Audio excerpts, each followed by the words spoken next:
नमस्कार, आदाब, सत श्री अकाल।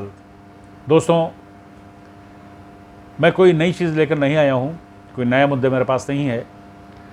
हाँ, जो ज्वलित होते हैं, जो बिल्कुल बर्निंग टॉपिक्स होते हैं, ये कहिए कि आज के होते हैं, मैं सोचता हूँ, देखता हूँ, सुनता हूँ, समझता हूँ क्या गलत है, क्या सही है। हालांकि फैसला लेने वाला मैं नहीं हूँ, लेकिन फिर मन करता है कि मैं कुछ कहूँ, मैं कुछ बोलूँ। हालांकि जो भी हालात चल रहे थे, देश के अंदर पत्थरबाजी हुई, नमाज़ पढ़ के निकले मुसलमानों ने, एहतजाज किया, उन लोगों ने एक आंदोलन का रूप लिया और सड़कों पर आए और पुलिस से उनकी मारधाड़ हुई, पथराव हुआ। और किसी डेमोक्रेटिक कंट्री के अंदर इस तरह की चीज़ें होती हैं, इस्लामिक कंट्री में नहीं होती। इस्लामिक कंट्री में तो आप ज़ोर से चिल्लाओगे भी तो फिर आपको पुलिस रोक लेती। वहाँ तो 4 बार हॉर्न बजा दो कार का तो चालान हो जाता है। शोर शराबा उन लोगों को पसंद नहीं है। तो डेमोक्रेटिक कंट्री के अंदर ये होना कोई बड़ी चीज़ नहीं है। हाँ, ये है कि जो बात थी, जिसके पीछे सब हंगामा खड़ा हुआ था, वो था नुपुर शर्मा जी का बयान। नुपुर शर्मा ने, जो भारतीय जनता पार्टी की प्रवक्ता थी, राष्ट्रीय प्रवक्ता, उनसे क्या कहा गया, क्या ज़बान फिसली। मैं सच बात तो बिल्कुल ये है कि मैंने वो वाली वीडियो अभी तक नहीं देखी। वो मैं देखी है जो आजकल चल रहा है, सुन रहा हूँ, वो मुझे एग्जैक्टली वो वीडियो नहीं मिली है। लेकिन उन्होंने अगर नबी को कहा है, सल्लल्लाहु अलैहि वसल्लम को कहा है, और कुछ ऐसे अल्फाज इस्तेमाल करे हैं, मुझे वो भी नहीं पता, लेकिन लोगों ने मुझे जो बताया है कि उन्होंने कता कलामी करी है, गलत शब्दों का इस्तेमाल करा है, तो भारतीय जनता पार्टी ने उनको निकाल दिया। भारतीय जनता पार्टी ने अपनी नबी सल्लल्लाहु अलैहि वसल्लम के खिलाफ या उनकी शान में गुस्ताखी करने के लिए नुपुर शर्मा को पार्टी से तुरंत निकाल दिया गया। उन्होंने उस पर हिचके नहीं, वो क्योंकि वो भारतीय जनता पार्टी की लाइन नहीं है। मैं भारतीय जनता पार्टी का प्रवक्ता नहीं हूँ, लेकिन मैं ये जानता हूँ भारतीय जनता पार्टी, ये भी कोई भी गवर्नमेंट होती तो वो भी निकालती, क्योंकि किसी भी धार्मिक महापुरुष या कोई किताब, उसको ना कुछ कहा जा सकता, ना नुकसान पहुँचाया जा सकता है। ये हमारे संविधान के अंदर है। वो चाहे बाइबिल हो, चाहे गुरु ग्रंथ साहब हो, चाहे कुरान हो, चाहे रामायण हो, चाहे महाभारत हो, चाहे गीता हो, इन सारी किताबों के इसके अलावा भी बहुत से पारसी लोगों की भी अपनी किताबें हैं। इसी तरह तौरा भी है, इस तरह बहुत सारी किताबें हैं। देखिए, मैं क्या कहूँ, मेरे समझ में नहीं आ रहा, क्योंकि लोगों ने इतने ज़्यादा इस पर वीडियो बनाए, बहुत सारे लोगों कमेंट आए, बहुत सारे हंगामे हुए हैं, बहुत सारे अपनी डिमांड रखने के साथ उनको जेल में डालिए, ये करिए। जेल में डालने से क्या, मैं यहाँ पे कोई सपोर्ट किसी के नहीं कर रहा हूँ, मैं अपने खुले दिल से अपनी बात कह रहा हूँ। जेल में डाल देने से क्या वो खुश हो जाएंगे? आप चाहते हैं कि नुपुर शर्मा को जेल कर दी जाए तो आपको अंदर से तसल्ली हो जाएगी। आपको ऐसा लगता है कि मुसलमानों के लिए मैं कह रहा हूँ कि आपको तसल्ली हो जाएगी उनको डाल दिया गया? मैं यहाँ पर लाइन लूँगा और मैं वो बात दोहराना चाहूँगा कि आईसिस जिस वक्त सीरिया के अंदर लोगों का कत्लेआम कर रही थी और वीडियो बनाती थी, अल्लाह अकबर करके उनके ऊपर से तलवार चला देती थी बेगुनाहों के ऊपर, किसी एक मुसलमान ने आवाज़ नहीं उठाई थी। हिंदुस्तान की इस डेमोक्रेटिक कंट्री के मुसलमानों ने अल्लाह के नाम पर आप कत्ल करते थे तो आपने ज़बान नहीं, आपने आवाज़ उठाई। इसी तरह तालिबान ने किया, इसी तरह जैश ए मोहम्मद ने किया, इसी बहुत से ऑर्गेनाइजेशन ने किया। कहीं पे अल्लाह का नाम है, ला इलाहा इल्लल्लाह का उन्होंने बैनर भी लगा रखा और उनके फ्लैग के ऊपर होता था ला इलाहा, अल्लाह के नाम से, मोहम्मदन रसूलुल्लाह, ला इलाहा इल्लल्लाह मोहम्मदन रसूलुल्लाह, रसूल का भी नाम लिया, नबी का भी नाम लिया, अल्लाह का भी नाम लेकर के कत्लेआम आपने मचा दिया। औरतों को कितनी बेहुरमती करी थी आपने। उस वक्त हिंदुस्तान का मुसलमान कहाँ बैठा था? हिंदुस्तान का मुसलमान उन औरतों के लिए क्यों नहीं खड़ा हुआ? और नबी का नाम कैसे इस्तेमाल कर सकते हैं इस तरह का खूनी कतली ऑर्गेनाइजेशन? या रसूल खुदा सल्लल्लाहु अलैहि वसल्लम का इस्तेमाल नाम कैसे कर सकते हैं? या अल्लाह अकबर करके कैसे कर सकते हैं? उन पर रोक लगाने के लिए या उनके खिलाफ क्यों नहीं किसी मुसलमान ने आवाज़ उठाई? मैं सारे मुसलमानों से पूछ रहा हूँ, किसी पर्टिकुलर फिरके से नहीं पूछ रहा हूँ। और यह भी देखा गया है कि जहाँ लड़ाई हो रही है, ये लाइन नुपुर शर्मा, मेरा वो टॉपिक नहीं, मैं नुपुर शर्मा जी के फेवर में आऊँ या उनके खिलाफ हो जाऊँ। मैं एक जनरल बात कर रहा हूँ, एक भारतीय नागरिक होने के नाते, और इस बात को कहना चाहता हूँ कि इतना अब देखिए, जब नुपुर शर्मा का बयान आया तो कितने दिन हो गए उस बात को? 30 तारीख आई, जुमा था, उस दिन नमाज होती थी, नहीं 27 को, उसका फिर 3 को हुई, उसके बाद 10 को जाके आपने हंगामा खड़ा करा। यानी कि एक ही पैटर्न था, एक ही तरीका था, एक ही टाइप के पोस्टर थे पूरे भारत के अंदर। तो जो 15 दिन का गैप दिया गया था, तैयारी की गई थी भारत के खिलाफ एजिटेशन करने के लिए, सरकार के खिलाफ। तो ये कौन सी ताकतें थीं? ये पीएफआई थी, ये बाहर की कोई एजेंसी करा रही थी, या आईएसआई करा रही थी? तो हमारे मुसलमान क्या नहीं समझ रहे? ये 20 करोड़ की आबादी समझ में नहीं आ रहा कि आपको लड़ाने की कोशिश की जा रही है हिंदुओं के साथ। आपको हिंदुस्तान में रहते हुए हिंदुस्तान के खिलाफ क्या करा जा रहा है, आप समझ ही नहीं पाते हैं। आप बात करते करते देशद्रोह पर उतर जाते हैं। ठीक है कि उन्होंने शान में गुस्ताखी करी तो उनको सजा दी गई, उनको निकाला गया पार्टी से। अब आप कहिए जेल में तो सरकार का है, जेल में डाले क्या करेगी इन्वेस्टिगेशन? और देखिए, सुन लीजिए, एफआईआर उनकी दर्ज हो गई हैं हर जगह। अगर सरकार की अगर नीयत रत्ती भर भी खराब होती, मैं सरकार के फेवर की बात नहीं कर रहा, जनरल बात कर रहा हूं, तो वो एफआईआर भी ना होती। लेकिन उन गुनाहगारों के लिए तो आपने कभी आवाज नहीं उठाई कि भाई इनको रोको, हम इनके खिलाफ हैं। बल्कि मुझे कहने में रत्ती भर भी शर्म नहीं है। जिस टाइम आईएसआई के वो क्या नाम था उसका, जो टेररिस्ट था, नाम धुंधला पड़ गया है, नाम धुंधला पड़ गया, उसने इतना जुल्म ढाया, बगदादी। तो बगदादी को इस्लाम का हीरो बना दिया गया था। खलीफा को उसने खुद अपने को टाइटल दे लिया था खलीफा का उसने। अबू बकर बगदादी सीरिया में जो लड़ रहा था, कत्लेआम कर रहा था, किससे कर रहा था? वहां तो हिंदू भी नहीं थे, मुसलमानों को मार रहा था ना। और हमारे नदवा जो लखनऊ का हमारा जो सेमिनरी है इस्लाम की, वहां पे पढ़ाई करते हैं, और वहीं से सीनियर मौलाना, मैं नाम ही लेना नहीं चाहूँगा, अच्छी बात नहीं है, उन्होंने वाहवाही लिख दी थी कि बहुत अच्छा काम किया है बगदादी ने। बाद में उन्होंने विड्रॉ कर लिया था कि गलती कर बैठे वो। मतलब आप दिल से अंदर उसकी वाहवाही कर रहे थे। जो आपके रसूल का नाम, अल्लाह का नाम लेकर कत्लेआम कर रहा था, अपने झंडे को लगाए हुए था, ये बात किसी को नहीं बुरी लगी कि कोई एक मुसलमान उठ के खड़ा होता है, कहता भाई नहीं, आप ये कत्लेआम कर रहे हो, नाजायज कर रहे हो, बेगुनाहों को तुम कत्लेआम कर रहे हो। क्या यजीदी औरतों के साथ, क्या वो इंसान तो थी? क्या जुल्म ढाया?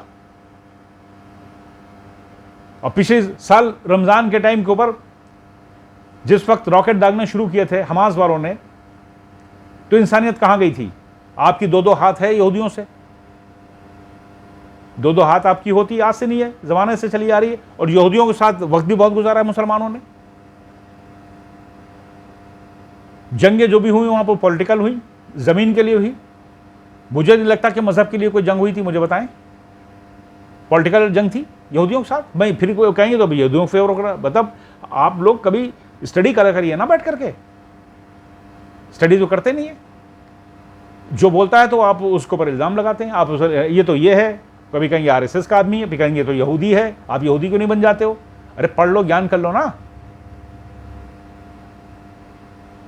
जिस चीज के पीछे आपका झगड़ा चल रहा है मुसलमानों का, तो ट्राई पार्टी वॉर है।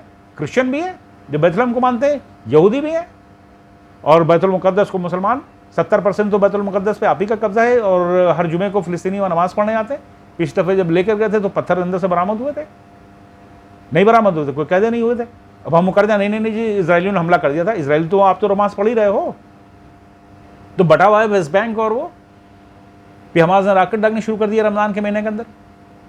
तो ईमान कहाँ गया? तो आप तो इंसानियत पे हमला कर रहे थे उस टाइम। आप यहूदी, अब तो देखिए यहूदियों पे कर रहे थे, उनका तो बच्चे औरतें हैं, आपने टारगेट करके तो कोई हमने सर्जिकल स्ट्राइक तो करी नहीं थी। वैसे अरब फोर्सेस के अंदर कोई सर्जिकल स्ट्राइक नाम की चीज़ ही नहीं होती, कोई मरने दो। हमने भी देखा, ईरान इराक का वॉर खूब देखा हुआ, मैं उस टाइम मिडिल ईस्ट में था, अच्छे से जानता हूं मैं। अब यहां पर मैं कहूंगा तो अजीब लगेगा। इंसानियत की आप बात करते हैं, आप मस्जिद में जुमे को खुतबा होता है, उसमें इंसानियत की बात करते हैं, लेकिन यहाँ पे इंसानियत कब खत्म हो जाती है? जब आप निकलते हैं लड़कों से पत्थर। अरे मना करें मौलाना साहब कि कोई नहीं निकल, पत्थर लेके बाहर निकलोगे भाई, हम बैठ के गुफ्तगू करेंगे, हम सरकार से बात करेंगे, भाई गलत हुआ, प्रॉब्लम क्या है? और मैं ये कोई वीडियो पे बोल रहा हूँ या आप लोगों से बोल रहा हूँ तो इसके बारे में ज्ञान नहीं देना चाहता हूँ मैं। ये दिमाग खोल के करिए, ये 2022 चल रहा है। अपने बच्चों को पढ़वाइए, अपने बच्चों को किसी लायक बनवाइए भाई। और जो एक के पीछे पड़ गए, सारे काम छोड़ करके पीछे पड़ गए, नूपुर शर्मा को जेल कराई, नूपुर शर्मा को वो वैसी वहां से बोल रहे हैं, वो नूपुर शर्मा चलिए जेल भेज दिया, उसके बाद क्या होगा? What next? What next? उन गुनाहगारों को क्या करेंगे जो 1400 साल पहले गुनाह किया गया था?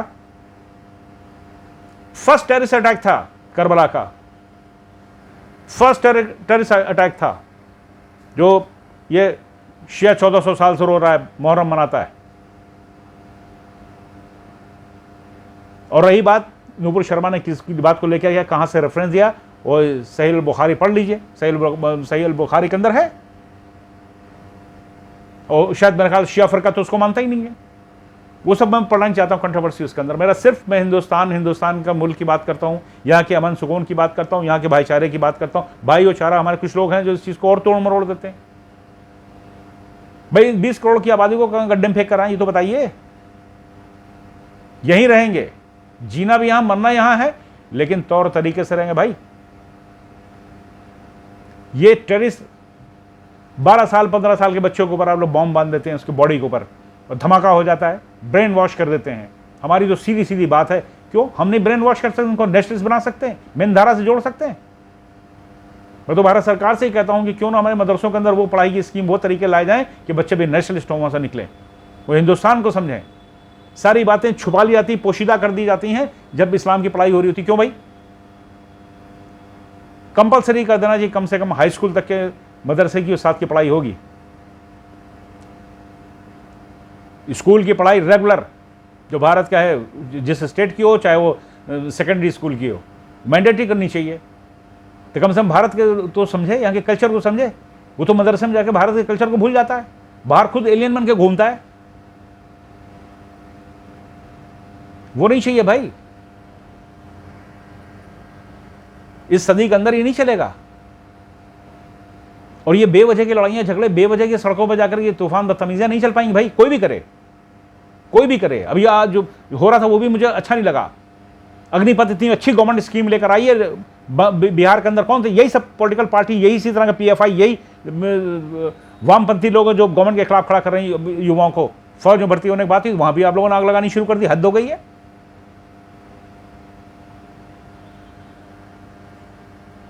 मैंने हमेशा, लखनऊ वाले अगर सुनेंगे जानते होंगे, इधर मैंने कुछ साल से करना बंद कर दिया। अशरे के टाइम 10 दिन पूरे शहर के अंदर 20 फीट के मैं होर्डिंग लगवाता था, ज्वाइन द डिफेंस फोर्सेज। और शिया लड़कों से, मुसलमान लड़कों से मैं कहता था कि भारतीय सेना में भर्ती हो, एयरफोर्स में भर्ती हो। कुछ लोगों ने उंगली उठाई, बाद में लोगों को अच्छा लगा। मैं कहता था डिफेंस में जाना चाहिए लड़कों को, डिसिप्लिन हो जाएंगे, ईमानदारी आ जाएगी, मुल्क के वफादार होंगे, लीडरशिप आएगी। लीडर ही नहीं कोई। एक दो जो लीडर होते हैं वो किसी को आगे जाने नहीं देते, वो चाहते हैं गुलाम उनके साथ पीछे पीछे चले, लीडर बनने नहीं देते। आप सारे काम धाम छोड़ करके वो पीछे पड़ गए। 15 दिन तक आप इंतजार करते रहे, पूरी तैयारी करी आपने, पोस्टर भी एक जैसे थे, एक ही टाइम पे पत्थरबाजी शुरू कर दिया आपने जुमे के दिन। अब की जुमे करेंगे, कर लिया आपने, फिर व्हाट नेक्स्ट? अब फिर क्या होगा इसके बाद?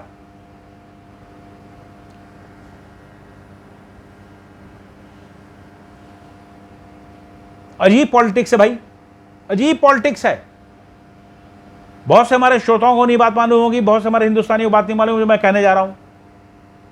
अरब में जो कुछ हो रहा था सारा असर यही मुसलमानों को यही होता है, हिंदुस्तान के अंदर पड़ा हुआ है। ईरान में कुछ हो रहा होगा, सारा कुछ यहीं के हिंदुस्तान के शियों पर आफत आ जाएगी। कर वो रहेंगे, आप पर आफत आएगी। एक सवाल है यहां पे लेता हूं मैं शियों को जरा सा, मेरी आवाज को जरूर सुनिएगा मौलाना साहब, जितने भी हजरात। अभी अर्मेनिया का, आपका अजरबैजान का जंग चल रही थी। अर्मेनिया जो है क्रिश्चियन कंट्री है और अजरबैजान में 97% शिया है, शिया कंट्री है। ठीक, अगर गलत हो तो मेरे मेल करके मुझे बताइएगा, ये ऑडियो भेजिएगा, वीडियो। जब जंग दूध की पीक के ऊपर थी तो ईरान अर्मेनिया के साथ खड़ा था, रशिया के साथ। शियों की मदद के लिए क्यों नहीं किया ईरान? और अजरबैजान ने भी इजरायलियों को बुला लिया, इजरायली कमांडोज पहुंचे हैं लड़ने के लिए अजरबैजान के शियों के साथ। कान खोल के सुन लें सारे शिया, ये पॉलिटिक्स में आप लोग गिर जाते हो। ये पॉलिटिक्स है, ये रिलीजन नहीं है भाई, ये रिलीजन नहीं है। अगर ये पॉलिटिक्स ना होती तो जो हमास ने रॉकेट दागे थे, जिस दिन उन्होंने शुरू किया था 4 दिन पहले, ईरान के फॉरेन मिनिस्टर हमास की लीडर से मिलकर आए थे और ये उनको वादा किया था। ये उनका प्रेस नोट था, मेरे पास प्रेस नोट है, सबको मालूम, पूरी दुनिया को मालूम है कि हर तरह से हम आपकी मदद करेंगे, हम आपकी मिलिट्री में भी मदद करेंगे। रॉकेट दागने शुरू कर दिए उन्होंने। आपका रमजान कहाँ गया? आपका तो इबादत का टाइम था, अब इबादत के में लोगों को आप जान से मारोगे तो अल्लाह खुश होगा, आपको लगता है? मतलब आप कत्लेआम करिएगा तो अल्लाह खुश होगा। कहाँ है भाई, किस जगह है? अब बताएं। इस सारी पॉलिटिकल लड़ाई है। और मुझे मालूम है जो मैंने लाइन ली है, ऐसे आग बबूला होंगे ना कुछ शिया हजरात जो सुन रहे होंगे, मैं तो नाम लेके बोलता हूं कि जो मैंने बात कही, ईरान क्यों नहीं खड़ा हुआ अजरबैजान के साथ? क्योंकि पॉलिटिकल एंगल था वो। क्यों तालिबान को ट्रेन किया 70,000 तालिबान को खुरासान स्टेट के अंदर ईरान ने? मैं ईरान के खिलाफ नहीं हूं भाई, ना वहां के अवाम के खिलाफ हूं, ये पॉलिटिक्स के खिलाफ हूं, ना उलमा इकराम के खिलाफ हूं। माज़अल्लाह, मैं मेरी हिम्मत भी नहीं मैं किसी के शान में कुछ कहूं। मैं पॉलिटिक्स की बात कर रहा हूं। 135 करोड़ के अंदर आपको नूपुर शर्मा मिल गई। 20 करोड़ मुसलमान के अंदर 20 करोड़ से शिया निकालो, बचे कितने? सब अहले सुन्नत कितने बचे? आपस में तो खुद बटे हो आप लोग। आपकी जो लड़ाइयां चल रही है सीरिया से लेकर के इराक से लेकर के पूरी दुनिया में, ये इंसानियत भी कोई चीज होती है? और वही देखिए अरब कंट्री है, इजरायली एम्बेसी भी खुल गई यूएई के अंदर, उनको समझ में आना शुरू हो गया। सऊदी अरबिया ने भी ये किया। प्रिंस सलमान क्या कर रहे हैं देख लीजिए। अपने आप को हम देखते ही नहीं है, वो तो ठीक कर रहा है। उन्होंने भी बैन लगा दिया ऐसी जमातों को, तबलीगी जमात को बैन लगा दिया उन्होंने, आईसिस को बैन लगा दिया। अपने क्या, अब क्या कहिएगा आप? सारी पॉलिटिक्स यहां घरों में ले आते हैं, बाहर की पॉलिटिक्स हम यहां घरों में ले आते हैं। एक अदना सी औरत, उसको सजा दे दी और उन्होंने ठीक किया, लेकिन आप 15 दिन तक के वेट करते रहे। 2 जुमे निकल गए, तीसरे जुमे से हमने एहतजाज शुरू करा, दंगे फसाद कराए आप लोगों ने, और पोस्टर लगाए, दुनिया भर के आपने पोस्टर लगाए। और किस किस तरह की वीडियो चली, मेरे पास भी लोगों ने वीडियो भेजी है। सब इंटरनेशनल एक्टिविटीज़ थी। सीरियसली मैं बात को कह रहा हूँ। आंख नाक कान खल करके भारत के मुसलमानों को सोचना समझना चाहिए कि पॉलिटिक्स के शिकार कहाँ कहाँ हो रहे हैं। ये रीजनल पार्टियाँ, आपको ये वामपंथी लोग, ये PFI टाइप के लोग, और ये नक्सली लोग जो हैं, आपको अर्बन उसमें नक्सल भी हैं जो आपको गुमराह कर रहे हैं, जो किताबें लेके बैठते हैं ना ऐसे करके टीवी पे बोला करते हैं। सब एंटी नेशनल हरकतें हैं। आपको पता ही नहीं चलता कब आप बोलते बोलते हरकतें करते करते आप एंटी नेशनल हो जाते हो।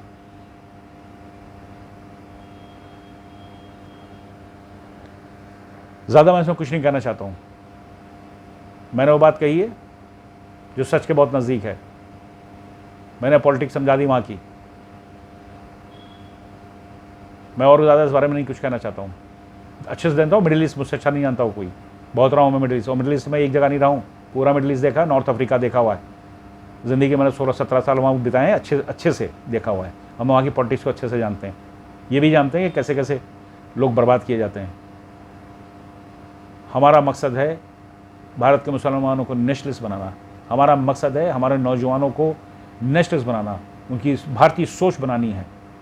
हमारा मकसद है कि आप लोग अमन सुकून से रहें इस मुल्क के अंदर, मिल करके रहें, और मुल्क की हिफाजत के लिए खड़े होइए। आप इतने जंगी हो ना, खड़े हो जाओ भाई, खड़े हो जाओ, फौज में भर्ती हो जाओ, मुल्क की हिफाजत करो। इतनी गर्मी वहाँ निकालो जा करके, जाओ ना गलवान, निकालो गर्मी। मुसलमान को बहुत गर्मी है, फाइटर है।